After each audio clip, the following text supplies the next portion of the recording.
watching Let's Chat. Or a Walmart? Really? Y'all hang on a minute. Or a Walmart? All right, I'm good with that. Hey, you may have heard the Chattanooga Center for Creative Arts closed today and tomorrow. No after-school activities whatsoever. 250 students and staff members apparently either have the flu or they have COVID. So what's the difference between the two, and how can we better protect ourselves against both of those and lots of other things that seem to creep back up as we get into fall and winter?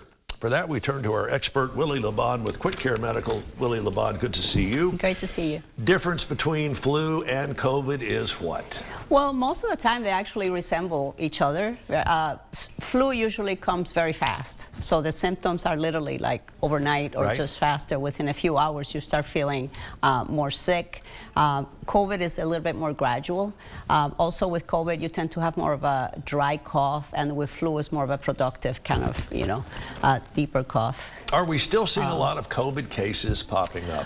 We are seeing, not a lot, but I mean, it's here, unfortunately, it's here to stay. The flu has been rising though, and it's rising fast.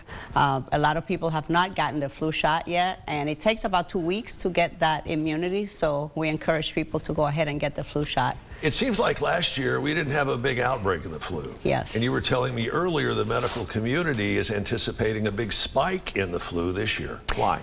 They're anticipating that because the COVID is kind of coming down, people have kind of let down their guard. Last couple of years, people have been wearing masks. They've been more conscious about, infection transmission, but now the guard is down, so they're predicting that the flu is actually going to spike quite a bit. Actually, they're predicting they call it a tri-pandemic. Is like the RSV, the flu, and the COVID kind of together.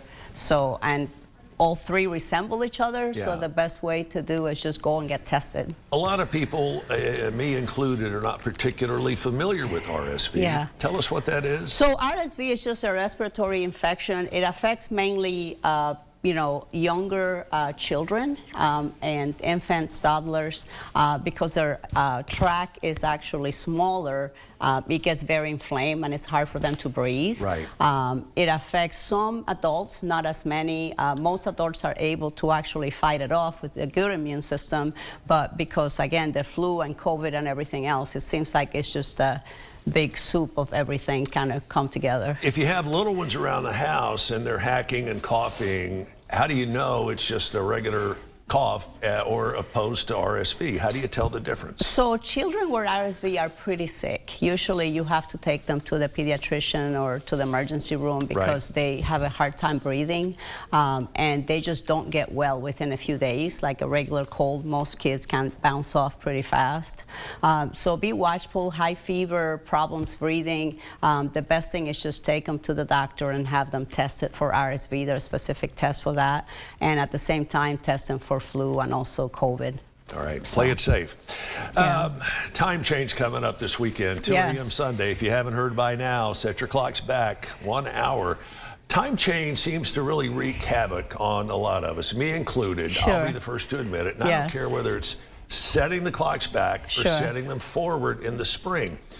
It affects me. Yes. Why does it affect some people harder than others? And I know a lot of people like this time better because we're setting the clocks back. Theoretically, we get an extra hour of sleep, blah, blah, blah. What's the real deal here, Willie? So, I mean, disrupting your sleep just affects your circadian rhythm anyway, whether it's forward or back, which is not a good thing. Most people, like you said, like to sleep that extra hour, but at the same time, days are shorter, so it gets dark faster, which means people actually get depressed, and they get what they call seasonal affective disorder, which is actually depression because the days are so short and you don't have that much daylight.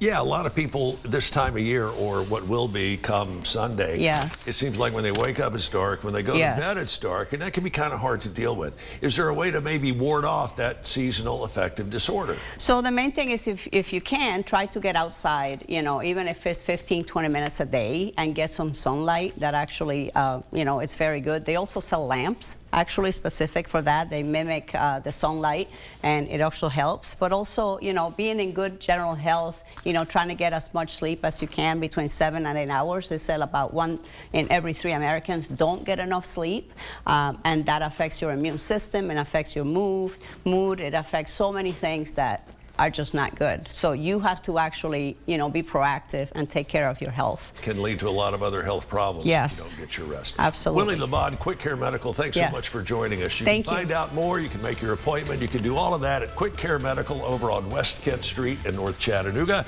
MyQuick, that's QuikCare.com, myQuikCare.com. We'll be right back with more of Let's Chat.